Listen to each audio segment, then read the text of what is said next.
All right, so we're discussing chapter 15 and interpretation of the EKG. If you look on table 15.1, this is a standard 12 lead views. Remember the views of the heart. Uh, let's look at the first standard, well, not standard leads, but let's look at leads 2, 3, and AVF. If you recall, lead 2 looks at the heart from a left inferior view. It looks at the heart from a 60-degree angle, looking from the left side upward. Okay, so the electricity is flowing towards the left ventricle. So you're looking at the direction of the electricity from that angle. Okay, from the left side, from the bottom up. Lead 3 looks at more the right side of the heart, and AV foot looks at the electricity flowing from the top down into the inferior wall, the lower part of the heart. It tells you there on the portions of the heart view. So leads 2, 3, and AVF look at the inferior wall, which is the lower part, and the left ventricle. So if you look at those particular leads on an EKG, for example, on the figure 15.1, you can see labeled, right, the views that are evaluated by that particular EKG. Now, when you correlate those leads to the actual heart, what part of the heart does leads 2, 3, and FEF look at? Particularly the arteries, right? It looks at the blood flow provided by the right coronary marginal branch. So we saw the arteries in the previous chapter, but here we also see on figure 15.2, if you look at the diagram, you see the arteries and what they feed.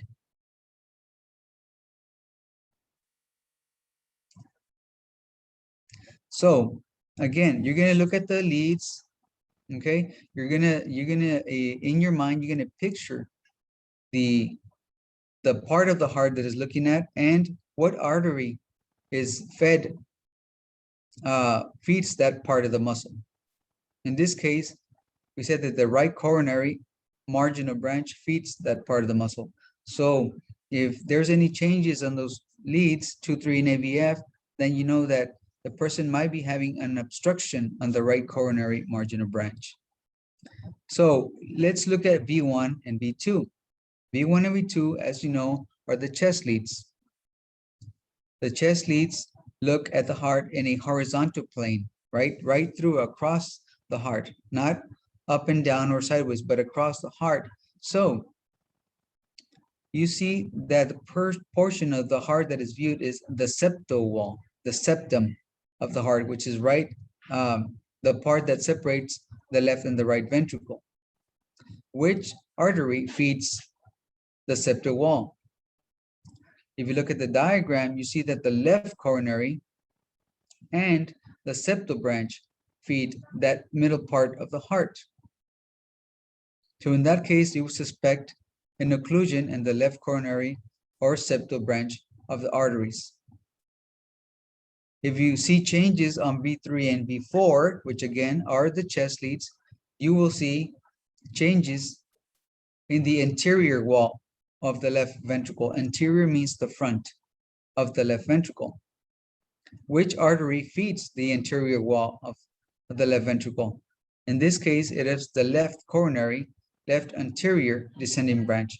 So it's mainly the left side, circulation of the left side are the one that feeds that left lateral wall. So the changes are noted on V3 and V4. And then lastly, lead 1, AVL, V5, and V6.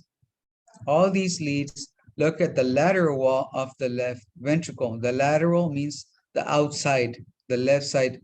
Okay, so if you look on figure 15.2, you can see that that area is fed, the arteries that feed the left lateral wall are your left circumflex, your obtuse marginal artery. Those arteries feed the left lateral side. So any changes in lead 1, lead AVL, lead V5, or lead V6 are affected by a loss of blood flow or circulation in the left circumflex or obtuse marginal artery. So this is how this is what we can tell just by looking at an EKG, right? You have to use your imagination and imagine what is going on in this person. All right.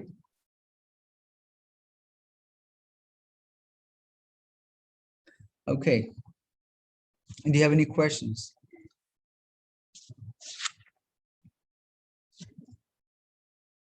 Let's look at figure 15.3 on page 367. We have an inferior infarction. Inferior infarction means, inferior means low, right? The lower part of the heart. Where, what lead do you see the changes in an inferior infarction? Well, we can look at leads 2, 3, and AVF. Those would be the ones with significant changes. So what do we see? If you look at leads 2, 3, and AVF, there's a very obvious change. You can see ST elevation on those leads. You can see that the QRS is actually inverted. When there's tissue damage in the muscle, when there's death of that tissue, what happens to the electricity that is supposed to pass through there? Well, it's going to bounce back. It bounces back. Therefore, you have electricity flowing backwards. That gives you an inverted QRS. And then you have your ST elevation. All right. So this is why it's important to look at every lead. In this case, we're looking at the inferior wall. So that means that what arteries feed that inferior wall? Your left coronary artery, maybe one of the main ones, and your marginal branch.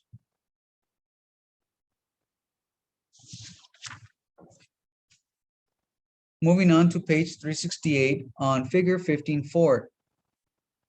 It illustrates a left or lateral infarction caused by occlusion on the left circumflex coronary artery. So it could be the left circumflex itself, or it could be the left descending artery, which could be occluded. So we got to look at not just one lead, but multiple leads. If you look at lead 1, you can see obvious, right? QR and then the ST elevation, very significant, very marked. Same thing with AVL. And then on V5, you see the QRS being inverted. And V6. So the most pronounced, right, the most obvious changes we see are on lead 1, AVL, and V6. So that means that this person is undergoing a left or lateral myocardial infarction. A septal infarction is visible on leads V1 and V2. If you look at the EKG, you can see the P wave, a Q, an R, but the S, there is no S. It doesn't, well, there is an S, but it's elevated. It's above the isoelectric line. It doesn't come down, and the T is elevated, well above the isoelectric line. So you would call this an ST elevation myocardial infarction. So remember, V1 is located on the right sternal border of the sternum, and V2 is right across from it on the left side of the sternum, on the fourth intercostal intercostal space. So that is determinant of a sternal heart attack. An interior infarction, which means the front part of the heart, can be visualized on leads V3 and V4. If you look at the leads on V3 and V4, you can see an inverted QRS with ST elevation. Same thing on V4. It means that the interior or front part of the heart has been affected by occlusion on the anterior descending coronary artery. So it's very important that you evaluate those leads. Lastly, figure 15.7. This is illustrating posterior, meaning the back part of the heart. The back part of the heart is suffering a heart attack because there is occlusion either in the distal circumflex, the one that goes around, or the posterior descending coronary artery. So these arteries feed the back part of the heart, okay? And again, the chest leads, which look at the heart in a horizontal plane, right across it, you can see, right, the back part of the heart having a loss of blood flow and changes in the chest leads, especially on V1 through V4.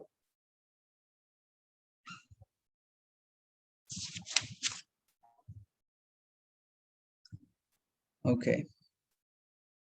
So when there is such changes, the heart is going to undergo either ischemia, injury, or infarction. Okay, those are the three stages, you call it, of a heart attack. So when there's ischemia, that means all there is a loss of blood flow or circulation to a part of the heart.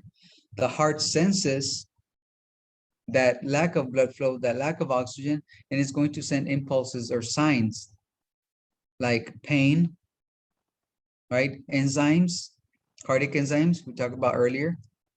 So that is one of the first signs. Injury means that there's already damage to part of the muscle tissue, right? A prolonged lack of blood flow to the section of the heart will cause injury. And then infarction, that means that the tissue is completely dead. All right. So when you evaluate the EKG, which we will in just a minute, remember always to follow the 5-step process. Okay. First, look at the EKG. Look for the rhythm or regularity. Using your calipers, remember, place the tips on every R, and you should be able to determine.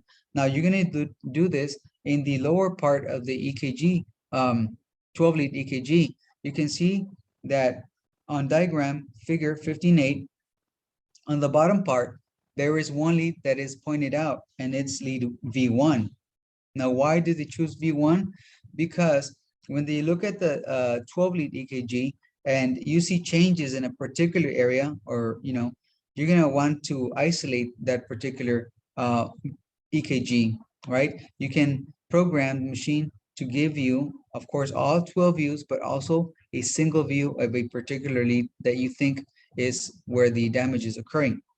Okay, so again, you're going to look at every lead and look for changes using the 5-step process. Determine the atrial and ventricular rate. Remember, we have to determine both because the ventricular rate might be different than your atrial rate. Now, if you have a sinus rhythm, usually you have both the same, but sometimes there may be different when there is no coordination between atria or ventricles, or vice versa. Identify the P waves. Every P wave has to precede a QRS. If there is no P wave before our QRS, then we may have something called premature atrial complexes, or we may have premature ventricular complexes, or we may have some kind of other arrhythmia, some kind of heart blocks, like Winky-Bach, or complete heart block. So we have to look out for every P wave and also look at the shape of the P wave. Is it nice and round, or is it inverted, or is it what's it called, not bipolar, unifocal, or is it upside down? So we evaluate the P wave on the contour, okay, what we call the morphology of the P wave, because that tells us if the impulse is originating from your SA node or coming from another part of the atria. We do measure the PR interval. If there is a P wave present, you have to measure the PR interval. You might remember that the normal range is between 0.12 to 0.20 seconds for the PR interval. If you'll recall also, when there is heart blocks, you'll notice that some heart blocks have a prolonged PR interval. That means that the impulse is coming somewhere other than the SA node, or it's taking too long, or maybe it's taking less than 0.12, meaning the impulse is coming closer in the AV junction. We covered that in heart blocks, and also a atrioventricular dysrhythmias. So we measure that PR interval, make sure that it's within the normal range of 0.12 to 0.20 seconds. We have to measure or evaluate the QRS and the duration. The QRS always is positive deflection, always have to be positive deflection. The normal parameter or range for the QRS between 0.06 to 0.10. So the QRS are usually very narrow, okay? And it's has a positive deflection. Evaluate the leads in groups like we just covered earlier, right? If we want to determine or determine which area the damage might be happening in, then we can categorize the leads in groups, such as the one we saw, the little table on page 366, table 15.1, where it gives you the leads in groups, like leads 2, 3, and AVF. So if we look at this diagram 15.8, we look at 2, 3, and AVF. We look at lead 2, and we see that, well, there's some funny things going on here. Let's look at lead 3.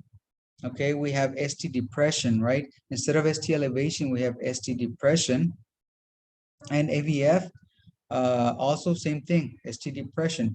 I don't know if you can tell, but if you look at remember the S supposed to go up, and the T wave should be above the isoelectric line. So if the T wave is below that line, then we call it ST depression.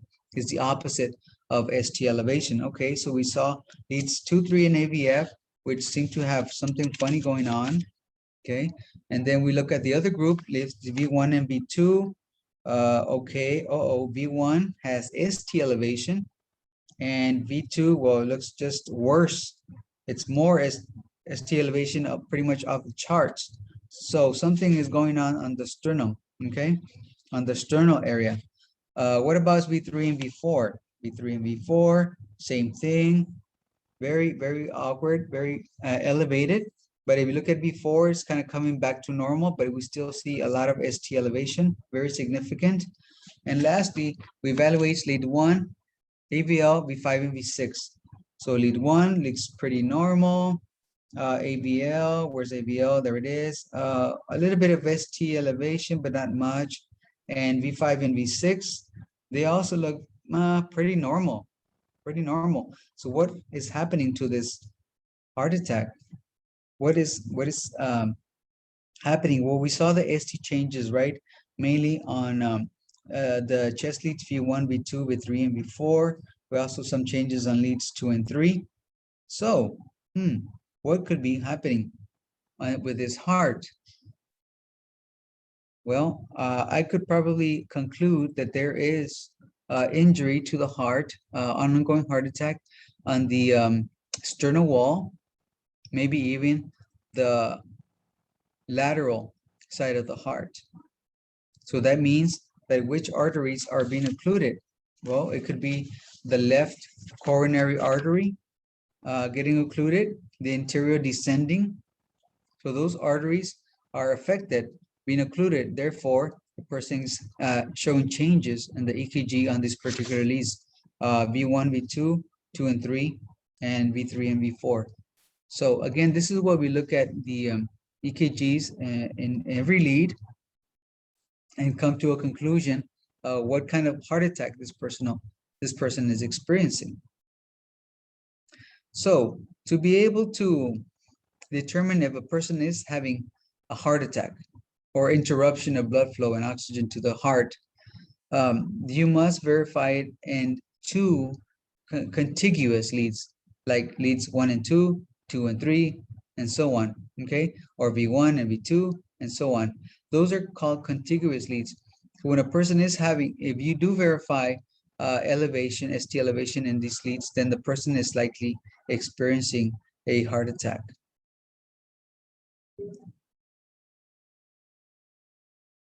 Okay.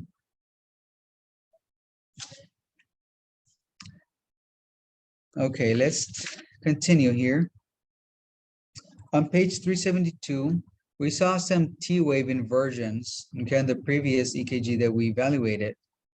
Okay, on figure 1510, you can see the P, the very tall QRS, and then S falls below the line, and then you have, looks like an upside down QRS, but it's not. That's your T wave. Remember, your T wave should be positive deflection. It should be pointing up, but in this case, it's pointing down. The T wave represents cardiac repolarization or resting. So something is going on there in the repolarization of the ventricles. In figure 1511, we see T wave inversion and ST elevation. Okay, so it's a little bit hard to tell, but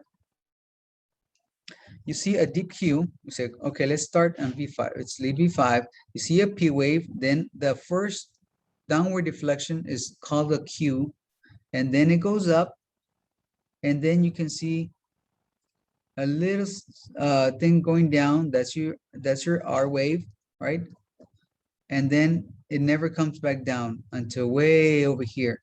And when this it does come below the isoelectric line, you see an inverted T wave. Okay. So QR, it's a deep Q, significant Q. Remember, more than half of the Q. If it's more than half of your R wave, then it's considered an acute heart attack. So QR, ST elevation, and then an inverted T wave.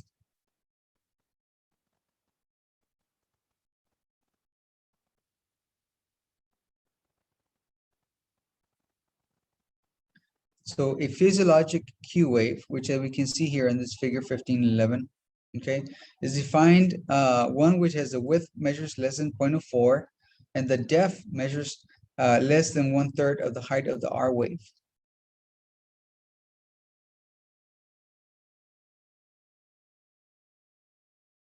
So when this Q wave changes or becomes bigger, then we call that a pathologic Q wave. A pathologic Q wave measures 0.04 seconds in duration and or greater than equal to 1/3 of the height of the R. This indicates tissue death. So this tissue death could have happened weeks ago, months ago, or years. So pathologic Q wave is indicative of tissue death at some point. That means that the tissue in that area of the heart is dead. Let's say we have a pathologic Q wave in lead V1. That means that the person had tissue death in the sternal part of the heart. If they have a pathologic Q wave in, let's say, lead 2 or 3, then somewhere in the anterior or left side of the heart, there was tissue death at some point. Let's look at figure 1512. You see the comparison between a physiologic, which means a normal Q wave, and then you have a pathologic Q wave. So you look, this is in the same lead, okay, comparing. So you see a P wave, then a very small Q goes up R, S, and the ST is considered, well, depression because it's below the isoelectric line. And then in the figure B, figure 1512B, you see the pathologic Q wave. Again, has to measures about 0.04, which is about 1 little square. And then it should be no more than 1/3 of the height of the R.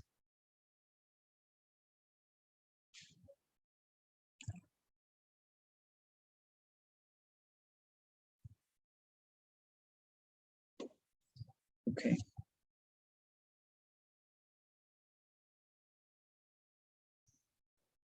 Okay, Clarissa. So this is more or less, remember, this is what we first covered in the first chapters, right? The lead placement, the views of the heart, that, you know, the 12 views that are produced by the EKG machine with 10 wires. No, we analyzed the Einthoven's triangle. Remember the electricity flow, what makes lead 1, like left arm, right arm, left arm makes lead 1. Left arm, left leg makes lead 3. Right arm, left leg makes lead 2, and so on. So you have to keep that in mind. So when you see the changes, okay, in the heart,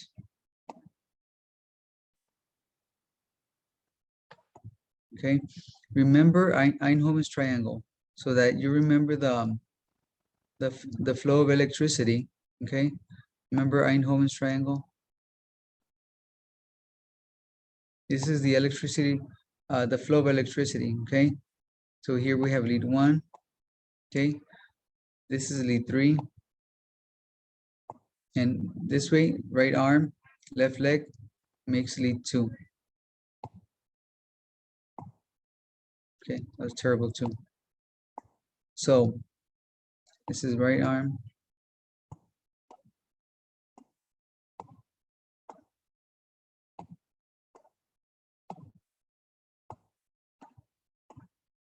And left leg over here.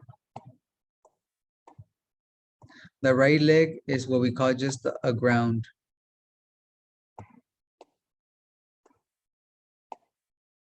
We call it just a ground. So this is Eindhoven's triangle. This is how electricity flows, right? So these 2 wires produce lead 1.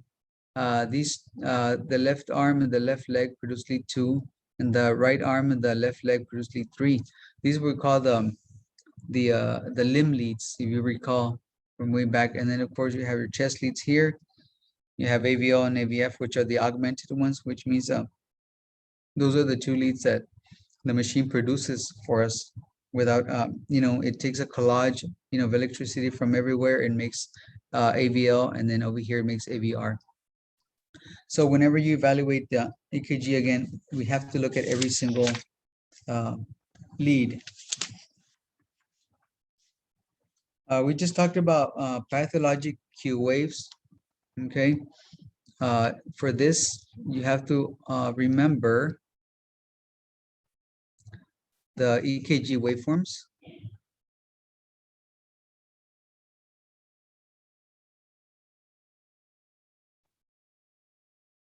Right? This is what? Your P wave. This is a physiologic Q wave, right? That means it's a normal. Your R wave. I'm going to draw here your isoelectric line. Oops. Where's that? Okay, I'll try one more time.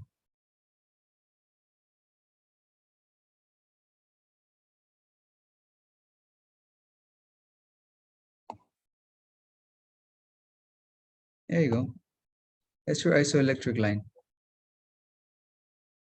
Okay, so P is positive deflection, negative deflection, positive R, S, which I didn't make here. Your S, now this is not that deep, right? Usually it could be a little bit smaller. I made it kind of big here. And then your T wave is a positive deflection. So if you recall, you have P wave means your sinus is firing, right? This is a reflection of atrial depolarization. Remember, half represents one side of the atria, the other one's the left side of the atria. Same thing here. This is ventricular depolarization. Again, half of it represents the right ventricle and the other one is the left ventricle. Okay, and then your S wave is and T wave are repolarization or resting of the ventricles or refilling of the ventricles. Okay, so if you recall this, okay, this diagram, the waveforms, and remember the PR interval, which is also important because we have to know the here, right? PR interval, and then we also have an ST segment here.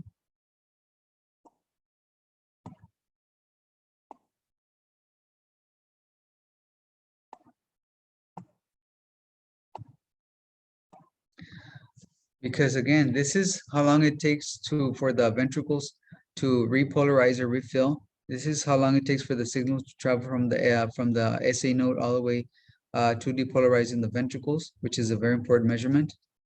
So again, it's important to remember these basic things so that we're able to understand and evaluate the EKG rhythms. So let's say, for example, here we have one, an abnormal one. We have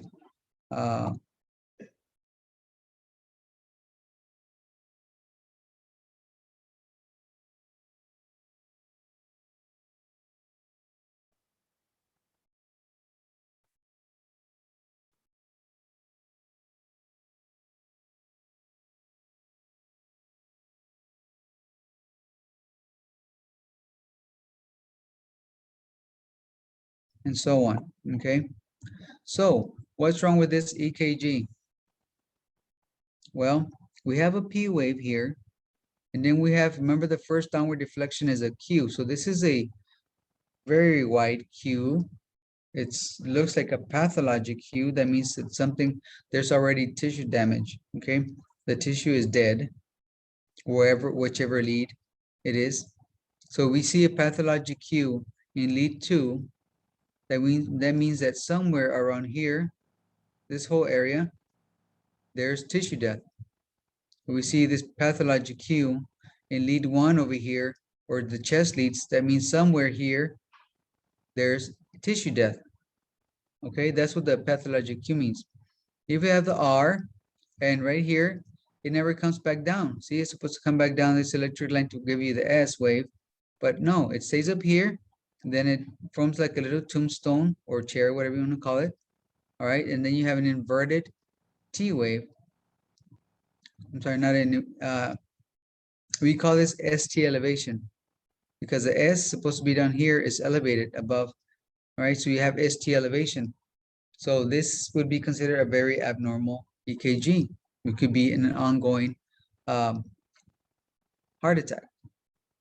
Okay, same thing here, right? So this is a heart attack with ST elevation.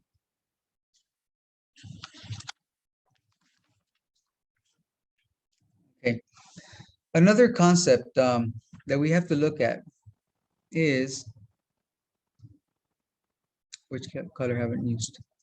This one. Okay, it's called axis deviation. Axis deviation refers to the let's erase that. Refers to the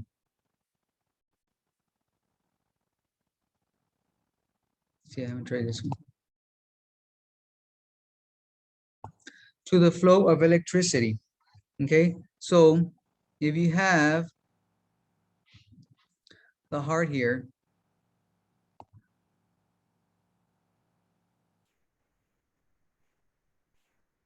you have the heart.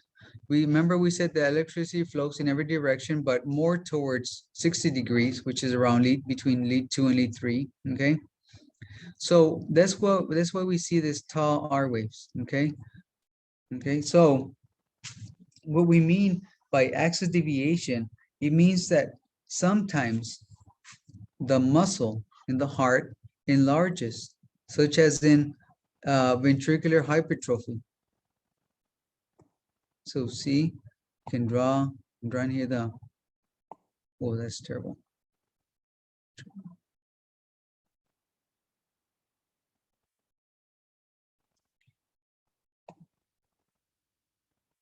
Is the ventricle, the right ventricle.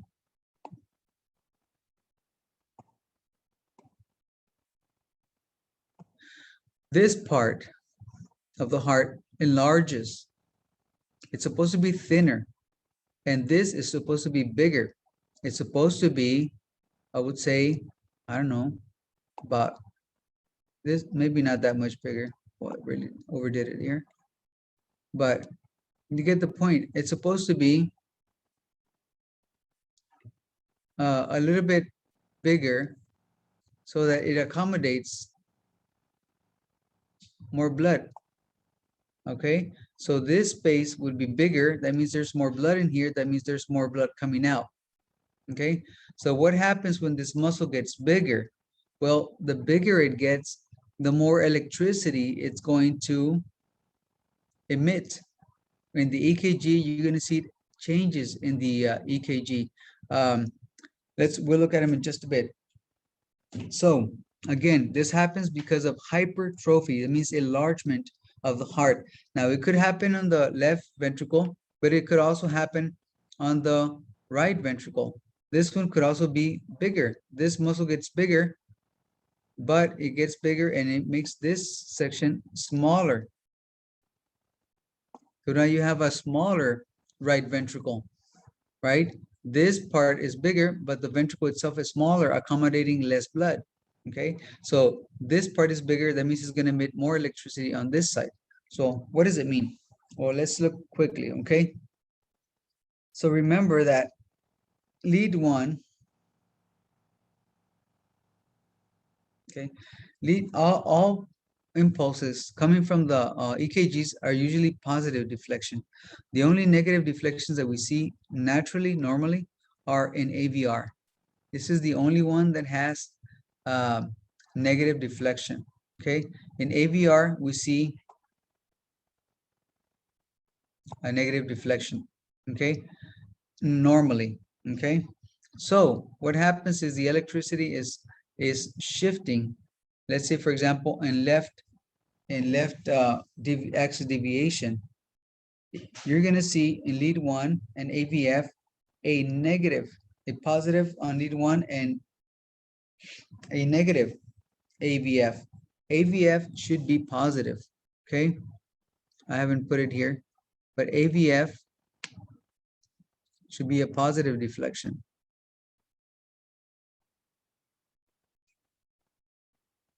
I should put it here.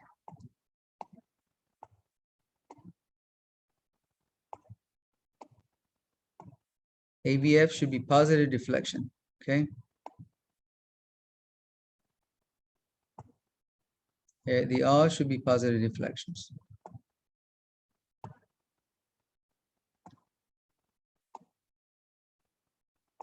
Okay. The only one we see here, AVR, is a negative deflection. Even AVL is positive. Okay. So when we talk about axis deviation, we notice that there's increased amount of electricity being emitted, let's say through the left ventricle. So what it means that in lead 1, which is this one, we're going to see probably an increased, a taller QRS, and in AVF, we have an inverted, a negative deflection on AVF. This would signify that the person has left ventricular hypertrophy because the electricity is now being emitted more from this part.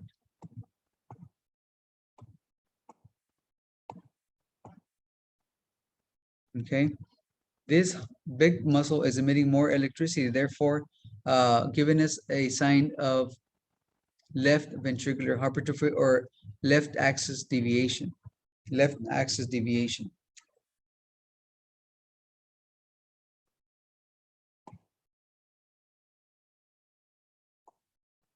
So where is that?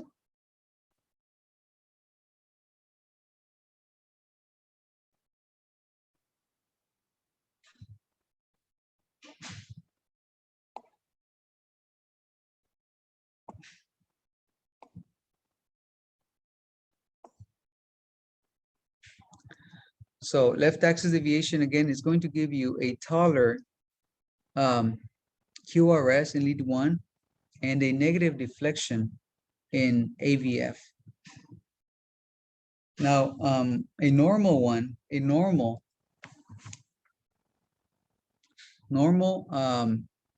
axis should be, oops, that's not gonna work. You should have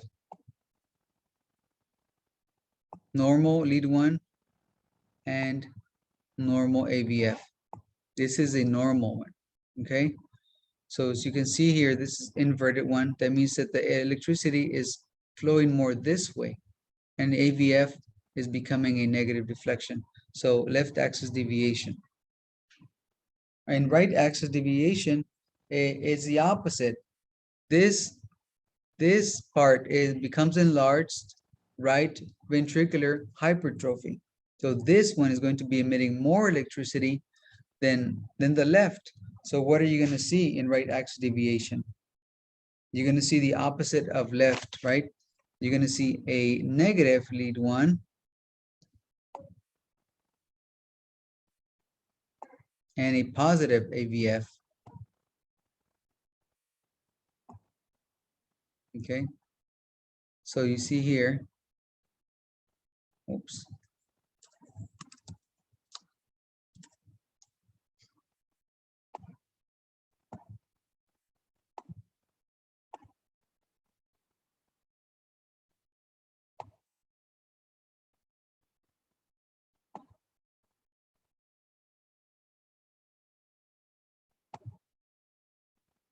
Hmm.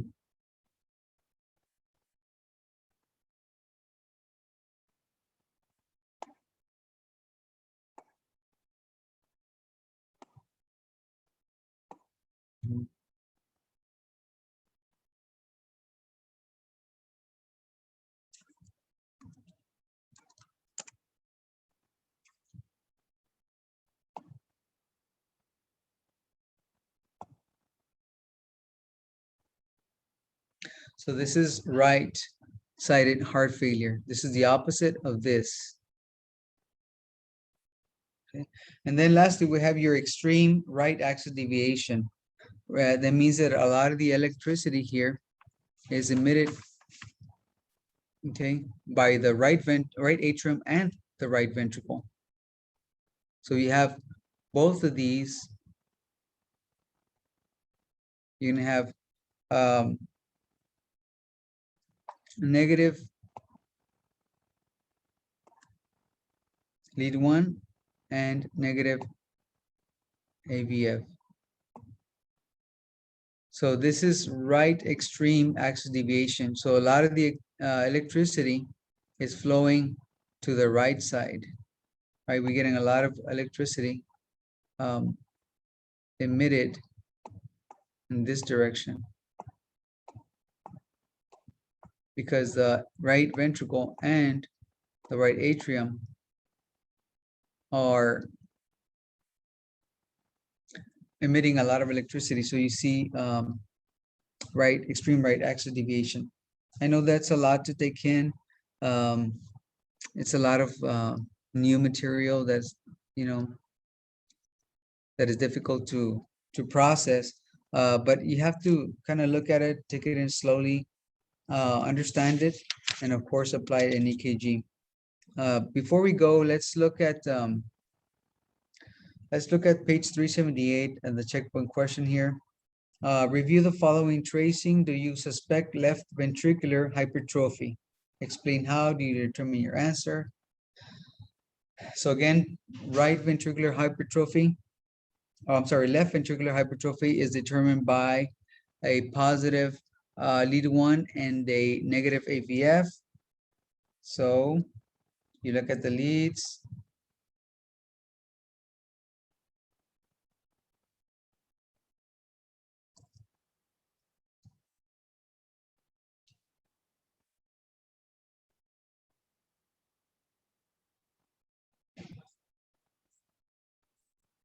And this one is left ventricular hypertrophy.